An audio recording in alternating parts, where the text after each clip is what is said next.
What I want to do today is really enroll you guys in the possibility of us all really being the same people. The same. We're in an industry where 75% of all the ramifications of criminal justice have been suffered by people of color, and less than 1% of all of the opportunity is currently owned by people of color. It's a $10 billion industry now. We know with what's happening across the country, it's soon to be 50. Shortly thereafter, it'll be a $100 billion industry. And I think what we have the opportunity to do through this new, burgeoning, beautiful business is create equitable existences in America. I think that's what social equity ought to be about. And that's what we do at Fourth Movement. So if I can, I think sometimes people are interested in exactly kind of what we're doing and why we're doing it and how we got there. And I'll share a little bit about my story, and then I'll talk to you a little bit about what we're doing. And then I'm going to end with showing you some social equity partners and the experience they're having, and hopefully leave you inspired. I'm a really fortunate guy. I'm from LA, born and raised, went to school in Georgia, but was born to two amazing people. Both parents grew up in South LA without a lot of resources, single parent household, my mom and my dad. And my old man in his 20s, fresh out of the military, right place, right time, got a job at McDonald's.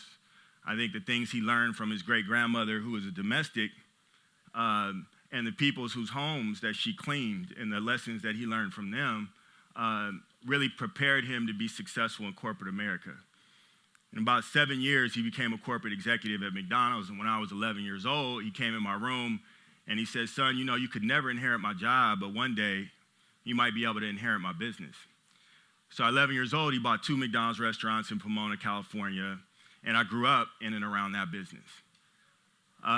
In my early 30s, I had an opportunity to do other things. I was approached to become a Buffalo Wild Wings franchisee, and so I'm, again, very fortunate guy. I own 4 of them with 2 of them under construction in and around Southern California. In 2011, I opened one in the Crenshaw district.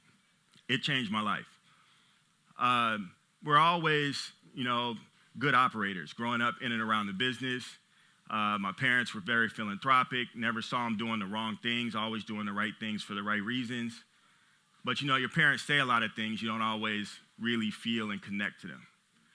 Like one day in Buffalo Wild Wings, which is a sports bar, the dean from Dorsey High School was there. It's my mother's alma mater, and it has a pretty bad reputation as an inner city high school that, doesn't produce very good outcomes. And so I was pretty skeptical, pretty arrogant at the same time, talking about Dorsey High School. And the dean said, "Well, have you ever been?" I said, "No." She said, "Well, why don't you come?" I said, "Sure." I'll go the next day. They have this very robust entrepreneurship program. And I saw the students, kind of fell in love on the spot, and agreed to teach a class. So I taught an entrepreneurial class for a semester. And at the end of that semester, the kids did a pop-up restaurant. It's kind of a big deal in the city. The mayor, et cetera, came. And it felt amazing. That led to me becoming the board chair at a local community college. And then getting engaged with a program called Bloom. Similar to kind of what our social equity conundrum is around the country. In California, this is a stat that will surprise you. 40% of black boys don't graduate high school. 90% of the ones that do not graduate high school go to prison by 25. So whether you blue or red, that's a burden on the taxpayer, but more importantly, it's really not fully expressing human capital, and we all lose, right? I was able to really kind of see how little love it takes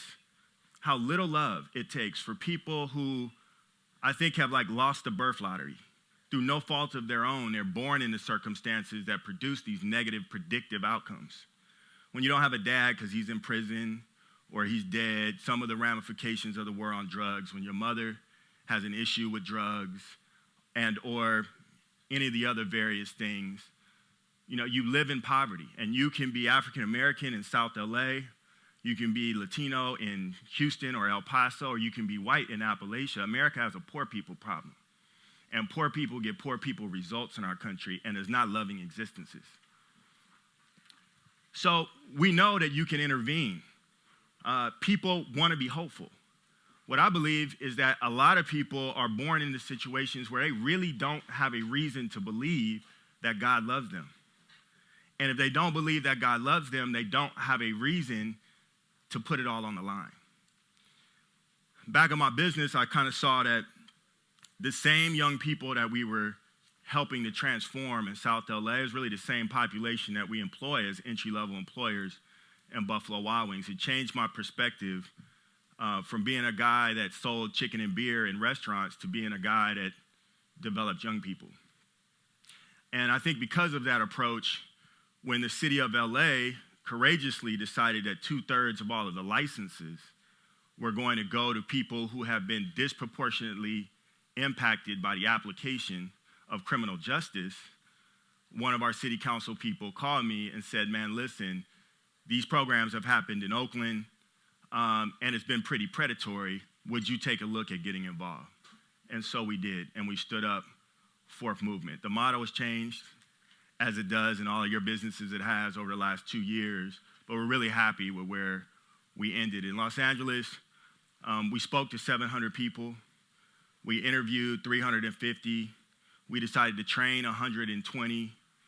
90 finished the program. And in the first part of phase 3 of the licensing, we secured 32 leases around the city of LA and applied on behalf of all 32 individuals whose lives have already changed.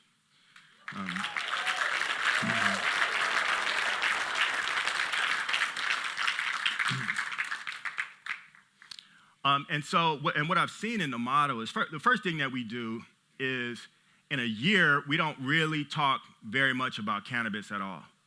We only talk about a way of being. Who do we have to be as individuals in order to do 200, 250 transactions a day, manage 15 or 20 other human beings, overcome our own traumas, deal with our own families, and be consistently doing what we know is the right thing to do, irregardless of how we feel or what's expedient in the moment. We started by investing in sending everybody to Landmark. Landmark Forum is something that I participated in, had a positive impact in my life. And for folks who have experienced a lot of trauma, it created a tremendous clearing so we could speak the same language.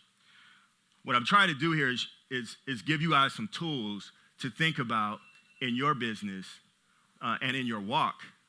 What are things and ways that you can think about to engage in ways that make the world a more loving place for all of us through the people? Right? We'll spend a lot of time, and I'm not an expert, we've listened to a lot of tremendous expertise around the plant, around the science, around what's coming, around the legislation, right? But there's an opportunity here that's a human capital opportunity, and I'm hoping that when we leave today that you guys will be engaged in trying to figure out more ways that you could do something authentically and consistent with your business model to attach yourself to other human beings who will then go make the world a better place. For Fourth Movement, what we know is that the model is transferable. So in addition to being in LA, we're in Chicago. We just announced the 50 people that we're training in Chicago.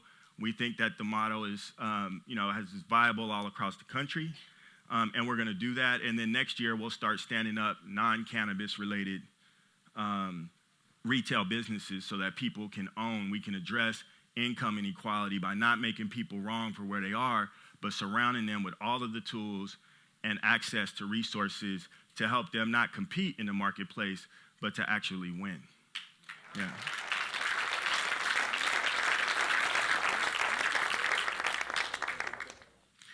So with that, rather than going into a long soliloquy about the rest of the different elements of our business, I think I would just leave you with the video. And it's the video that really describes the moment where some very deserving people, after the course of the year, found out that they were selected to actually have a property and move forward with this process. If you get a store, what would that mean for you? What will it mean to your family? And what will it mean to your community? It will mean a lot to me as a woman a Black woman, and as a social justice warrior. If I get a star, when I get a star, it's gonna mean thriving, not surviving. It really becomes a platform for me to stand on, to kind of pull everyone else up around me. It'd be that thing that, people can rally around. To be able to change my family's life, to impact the communities that have been looked over and forgotten about is magical. It's about being successful and leaving a legacy for my mom, for my dad, for my brother, and for my community. I want to be an example like, you can actually do this as well. There's nothing that could make all of us happier than to present you with your store. I want to present you with your store. Oh my God. Congratulations. No way. Like, is this real? Thank you. I'm gonna need to hug you guys. I'm ready to look. I'm like crying in front of people. This is really messing up my gangster.